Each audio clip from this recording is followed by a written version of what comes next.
জনাব রাজাকে একটু আসতে চাই আপনার কাছে। নির্বাচন কি হবে এমন প্রশ্নের ব্যাপারে সরকার প্রতিনিধিরা বলছেন রাজনৈতিক দলগুলোর ঢিলে ঢালা প্রস্তুতির কারণে জনমনে জিজ্ঞাসা বাড়ছে যে নির্বাচন আসলে হবে কিনা। আর সরকারের পক্ষ থেকে এ ধরনের কোনো গ্যাপ নেই, মানে সরকার প্রতিনিধিরা এই কথা বলছেন। আপনিও কি একমত, মানে সরকারের পক্ষ থেকে কোনো গ্যাপ নেই, শুধুমাত্র রাজনৈতিক দলগুলোর মধ্যে মতবিরোধ থাকার কারণে এমন প্রশ্ন তৈরি হচ্ছে? ধন্যবাদ আপনাকে আর আমার বিজ্ঞ সমালোচক। হয়তো নির্বাচন হয়ে গেলে এমপি হবেন, অলরেডি নমিনেশন পাইছেন। আর এরকম ভালো লোক, সহজ সরল লোক আসা উচিত রাজনীতিতে।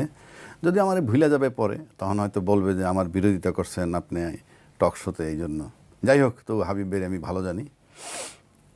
বিষয়টা হচ্ছে, দেখেন এতক্ষণ যে আলাপটা হইল, হাবিব ভাই যে আলাপগুলো করলেন, সেটার ভিতরে কিন্তু শুধু নির্বাচনের কথা হয় নাই।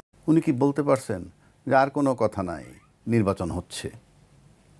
উনি এর সাথে গণভোট আনলেন, জুলাই সনদ আনলেন, যে বিপুল আসছে, এখান থেকে সরে যাওয়ার পথ নাই, ইত্যাদি ইত্যাদি অনেক কথা। তাহলে তো একদম ক্লিন নির্বাচন নিয়ে কোনো কথা নাই, এখনও চলছে আলোচনা।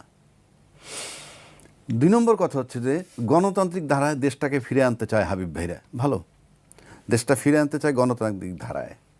গণতান্ত্রিক ধারায় দেশটা ফিরে আনবেন, তার তো কিছু লক্ষণ থাকতে হবে। আপনি আজকে থেকে 3 দিন আগে একজন ডিআইজি পালিয়ে গেছে। মানে নির্বাচনকে সামনে রেখে সরকারের এমন একজন লোক কেন পালিয়ে গেলেন? তাহলে কি নির্বাচনের পরিবেশ নেই দেশে? না, একজন ডিআইজি পালিয়ে গেলেন, নির্বাচনের সময় তো নির্বাচন কমিশনের আন্ডারে এরাই থাকবে, টোটাল প্রশাসন তার অধীনস্থ হয়। সেক্ষেত্রে 3 দিন আগে যখন একটা জেনারেল একজন ডিআইজি পালায়ে যায়, তার প্রায় 3 সপ্তাহ হলো, মনে করেন প্রায় 3 সপ্তাহ হলো একজন মেজর জেনারেল সাহেব পালিয়ে গেছেন। তা আপনাকে তো এটা রাষ্ট্রের একটা সিনারিও বোঝা যায় যে হোয়াট ইজ হ্যাপেনিং, দেশটার অবস্থাটা কি। আপনি গণতন্ত্র ফিরে আনবেন কি টেবিলে বসে বসে কথা বইলে? আপনার একটা স্টেবল সিচুয়েশন লাগবে। এখনও যখন জেনারেল পালায় যায়, ডিআইজি পালায় যায়, নো ডাউট অ্যাবাউট ইট যে এখানে একটা পরিস্থিতি স্টেবল হয় নাই, 1 নম্বর। 2 নম্বর হইল, হাবিব ভাই বলতেছেন যে এই সরকারকে আনা হয়েছে নির্বাচনটা করে চলে যাবে, এই ধরনের একটা কথা অনেকেই বলতে চান। না, এরকম কোনো ম্যান্ডেট তাদের ছিল না। শুধু নির্বাচন দিয়ে চলে যাওয়ার সরকারটার নাম হলো তত্ত্বাবধায়ক সরকার। এটা আমাদের সংবিধানে এখন নাই, সংবিধানে অন্তর্বর্তীকালীন সরকারও নাই। তত্ত্বাবধায়ক সরকার মানে হচ্ছে যে আপনি এই জিনিসটা তত্ত্বাবধান করে চলে যাবেন, সেটা কি নির্বাচন বা যে ক্যাটাগরিক্যাল কাজ। আর অন্তর্বর্তীকালীন সরকার হলো একটা পূর্ণাঙ্গ সরকার, একটা কমপ্লিট সরকার। কমপ্লিট সরকার যা করে তাই করার অধিকার আছে। তা না হলে রাজনীতিবিদরা বিজ্ঞ প্রাজ্ঞ, তাদেরকে যখন বলল ফেব্রুয়ারিতে নির্বাচন, আজকে বলে নাই, অনেক আগে বলছে। তারপরে যে সংস্কার ঐক্যমত্য কমিশন আলোচনাটা চলছিল, কেন গেছিলেন আপনারা? কেন আলোচনার কী জন্য গেছিলেন? কি কারণটা কি? সংবিধান মোতাবেক নির্বাচন দিবেন, চলে যাবেন, আর তো কোনো কাজ নাই। গেলেন কেন আলোচনায়? যারা ব্লেম দিচ্ছেন তাদেরকে বলছি আমি, যেমন ধরেন আপনি 7-8 মাস পার করে ফেললো সংস্কার এবং ঐক্যমত্য কমিশন নিয়ে, তা 7-8 মাস আপনি গেলেন কেন? আচ্ছা, তারপর আপনি যখন স্বাক্ষর করলেন, আপনি গণভোট মানলেন, আপনি জুলাই সদন মানলেন, নো অপশন, এগুলো আপনাকে কাটাই আসতে হবে। কালকে নির্বাচন দিলে আপনি ফ্রি নির্বাচনে যেতে পারছেন না, এটা কমপ্লিট করতে হবে, ম্যান্ডেটরি, বিকজ জনতার সামনে, পুরা দেশবাসীর সামনে এটা স্বাক্ষরিত হয়েছে এবং এটার আইনি ভিত্তি লাগবে, গণভোট লাগবে। কেউ কেউ বলে গণভোট নাকি আগে করা যাবে না, কথাটা বুঝছেন? গণভোট আগে করা যাবে না। পৃথিবীর এমন কোন দেশের নজির নেই, কিন্তু স্বাধীন মালিক বলেছেন। স্বাধীন মালিক বলছেন তো, আমি তাকেই বলছি, আমি শ্রদ্ধার সাথে বলছি। গণভোট মেনে নিছে সব রাজনৈতিক দল। If it is wrong even it is final. উনি বললে তো হবে না, জনগণ তো মানছে। রাজনৈতিক মানে আমি জনগণ বলতে কারা? যে রাজনৈতিক দলগুলো ওখানে রিপ্রেজেন্ট করছে তারা তো মানছে। তাহলে স্বাধীন মালিক সাহেব এরপরেই কথা বলার কোনো মানে নেই তো।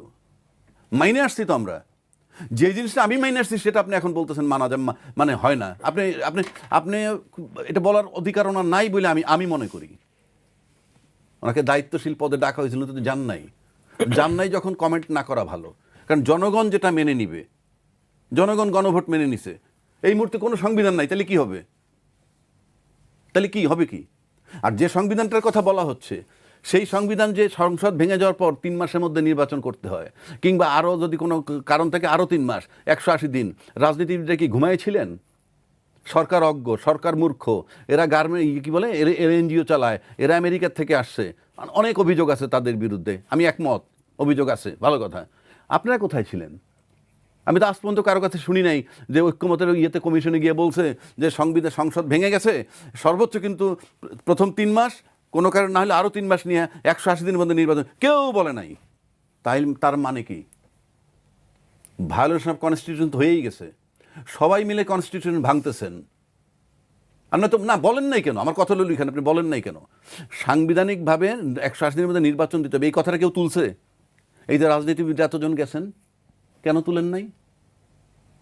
তারাও জানেন যে ওই সংবিধানটা চলে না, নাইলে আপনি বলবেন না কেন? আপনি তো আইনটা জানেন।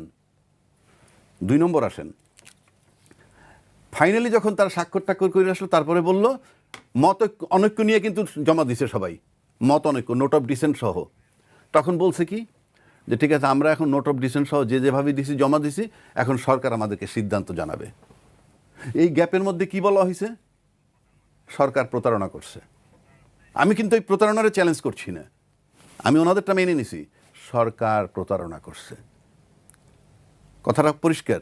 তা সরকার যখন প্রতারণা করছে, প্রথম শর্ত আমার, যেই সরকার এতগুলা মানুষের সামনে, দেশবাসীর সামনে উন্মুক্ত মঞ্চে স্বাক্ষর করার পর প্রতারণা করতে পারে, সেই সরকারের অধীনে আপনি যখন আবার নির্বাচনে যাচ্ছেন, আপনি কি গ্যারান্টি আছে যে এই সরকার আপনাকে প্রতারিত করবে না?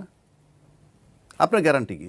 প্রতারিত হইলেন, জাতিকে বললেন, দেশবাসীকে জানাইলেন, আবার তার অধীনে নির্বাচনে যাচ্ছেন, এত আস্থা কেন?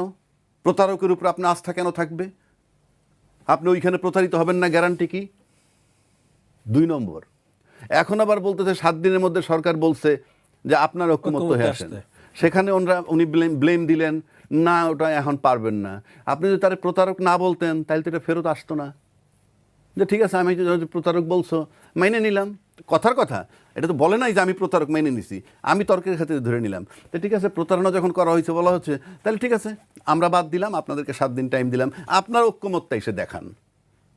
এটা তো আপনি টাইনে নিলেন। 1 2 বলে গণভোট নোট অফ ডিসেন্ট সহ যাবে। Of course not, note of dissent সহ গণভোটে যাবে কেন? কারণ ওখানে যারা স্বাক্ষর করছেন তারা কত সংখ্যক লোক রিপ্রেজেন্ট করেন? আমি চ্যালেঞ্জ করে বলছি, সর্বোচ্চ তারা 30-40% লোক রিপ্রেজেন্ট করছেন মনে করেন। বড় দল 30%, আর তারপরে মেজো দল আরও 10%, কত 40%। আর বাকি যারা তো গয়রহ, বাকি যারা তার এক একটা দলের যত জনসংখ্যা, নেতা 2টা বাসে ভরলে কমপ্লিট, মানে কি বলে ইমম্যাটেরিয়াল, তারা স্বাক্ষর করতে গেছে কেন? বড় রাজনৈতিক দল অনুকম্পা দিবে তাদেরকে, একটা সিট ছাড়বে, ওইটা নিবে, ওই জন্য গেছে। তাদের কোনো রোলই নাই, স্বাক্ষর দিলেই কি আর না দিলেই কি।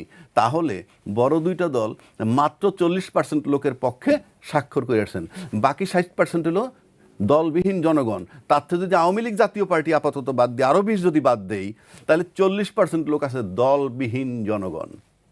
দলবিহীন জনগণের মধ্যে যে 2টা দল স্বাক্ষর করছে, তাদের ভিতরে একটা দল তো গণভোটের পক্ষেই স্বাক্ষর করবে, হাই দিবে, সেটা হলো মেজো দল যেটা। আর বাকি যে জনগণ, তাদের কাছে কি আপনি নোট অফ ডিসেন্ট দিয়ে পাঠানোর কোনো রাইটই নেই আপনার, কারণ ওই জনগণের সিদ্ধান্ত তো আপনার না। সুতরাং গণভোটে পাঠাইতে হলে নিয়মই হইল জুলাই সনদের আইনি ভিত্তি, জুলাই সনদ বাস্তবায়ন চান কি চান না, হ্যাঁ বা না, এটাই যাবে, এটাই বিধান। আপনি যদি না মানেন সেটা ভিন্ন কথা। গণভোটে যেগুলো দলবিহীন জনগণ, তারা আপনার ডিসেন্ট মানবে কেন? আপনারা কি সেখানে লোক রিপ্রেজেন্ট করছেন যে ঠিক আছে দলবিহীন লোকের একটা প্রতিনিধি দিলাম? ছিল না তো। সুতরাং এটা অযৌক্তিক, গণভোটে গেলে ওইভাবেই যাইতে হবে। 3 নম্বর আসেন, আমি আপনাকে একটা কথা বলি, এটা খুবই ইম্পর্টেন্ট কথা। আপনি যদি গণভোটটা কিন্তু মানতেছেন এবং গণভোট চানও, মেজো ভাইরা চাইতেছে নভেম্বরে ইলেকশনের আগে, বড় ভাইয়েরা চাচ্ছেন ইলেকশনের দিন। তো ইলেকশনের দিন যদি আপনি গণভোট করেন, ঠিক আছে, তাহলে ওই গণভোটের এফেক্টটা কি?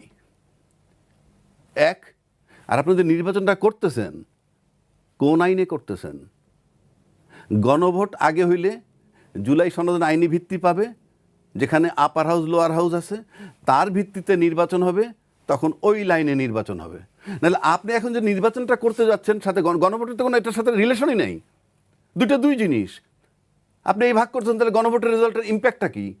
আর আপনি নির্বাচনটা করতেছেন কোন আইনে?